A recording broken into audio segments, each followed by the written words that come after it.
every time I come in here, I do this right here. And then I say, good job, or I say, okay, somebody's got to make a cup of coffee. Right. Good job, Kim. It takes a while when they first roll them out, but you know, just like anything else that's new, there's that curve. Yeah, that learning curve. But they're now jumping out here, and they're like, I have to take care of the coffee, you know, regardless. I'm like, okay, go take care of the coffee. You know, you can ruin coffee if you leave the drippings, like if you left the filter in there. Most people don't realize that. Yeah, they'll keep dripping. And it ruins the whole, everything that's in there. Yep, absolutely.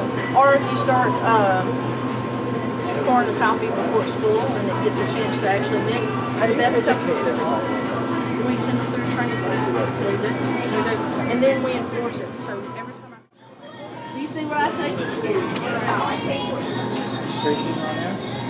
Yep, but do you see the sugar grains and the creamer grains? Now, my question here, are you going to find assurance perfect? No, I don't think that's But what we try for is every day is get on it and make sure that, you know. And even if it is perfect, it's only going to be fleeting. It's only going to be perfect for a little while. For a second. Yeah, for a second. Because we're in the business selling. Selling, absolutely. So perfect, yeah. Absolutely. But if I'm just briefly looking at this, I'm like, wow, this looks great. Right. But then that's when it's But I got to get them, you know. I got to say, hey Gerard, what's going on? Oh, he's clean up there. You know, they're brewing coffee. That one just finished. I can tell by the drippings. In a few minutes, she'll bring them over here and she'll take the grounds out. Right. Because you don't want that to keep dripping. Don't want to ruin that. This is still a part of the coffee. Now, on these cabinets, they're grains, so I like to. You can't get a bit. You can't tell if they're dirty. You gotta feel. You feel it to see if they're You gotta feel it to see if they're dirty. And you know, you'll be able to tell if there's any drippings or not, but it's clean. The most important thing here is checking dates, making sure that we have the fresh possible food on, and they do this 3 times a day. The hospitality associate does it, the store manager does it, I do it, the assistant does it, and then we have another sales associate that comes behind that and just makes sure that everything's wiped down and looks good. Because that's extremely important to the success of this. And then I have 3 top performing managers. Well, actually 4, but as far as you got 3886, you got Gerard at 3795, and you got Bella.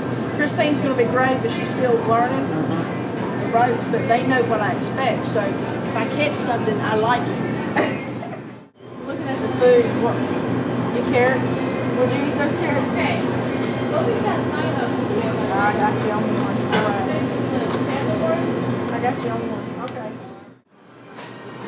Kim does an excellent job selling hot dogs here. That's actually, I'd say over 50% of her bundle sales are on hot dogs. Now look at a couple different things on hot dogs. I actually get down and see if we have any opportunities. We have a little bit of opportunity under here. Not much. This is clean, but I want crisp. Okay? I'll just walk real fast because not every time do I have anything. If I walk her in the morning, she has to walk with me. Right. Like I see that label behind there that she needs to get up. And that fruit juice. I look for stuff down inside the cooler to make sure it's clean. Make sure there's no debris. I also check my cooler pockets to make sure there's no dust. I can't stand dust. I mean, I get to make an impact on these people's lives every single day, and I thrive off that. Like the sales associates, I can take a sales associate that's not thinking about being promoted or anything and groom him, and they do something with it. Whereas if nobody would ever say anything to them, they would just be a sales associate. There's so many great people in my district that I've taken from sales associate to assistant. I even have a couple that are store managers that started out. You know, this is what I'm talking about. This is what I like. This excites me. Look at the choice. Do you see? I mean, this is the goal that I want everybody in the company to grasp. Is when they look at a candy aisle, that it can be full and flush and front face. I mean, this is a standard. Look at the chewing gum, how it glides across the top. I mean, I mean, consumers don't look at that. But No, but I look at that. Yeah.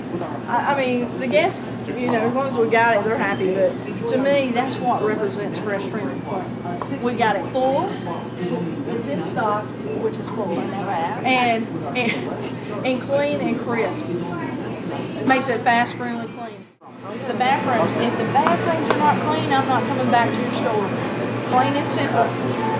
They gotta be clean. They gotta be pristine. I'm not. Look, I don't know about you, but I'm not going to the restroom if it's bad. All right, it's gotta be good. Woo, it smells good. He must have saw us coming. This is how it should look. I mean, that's clean. Yeah, close shot. If you had to say what my standards were, or my pet peeves, or anything like that, what would you say? What's my number one standard? Oh, fast, friendly, clean. All three of them, they all one together. Yeah, it's all 1A, B, and C. It's just A. They all go They're all together. even.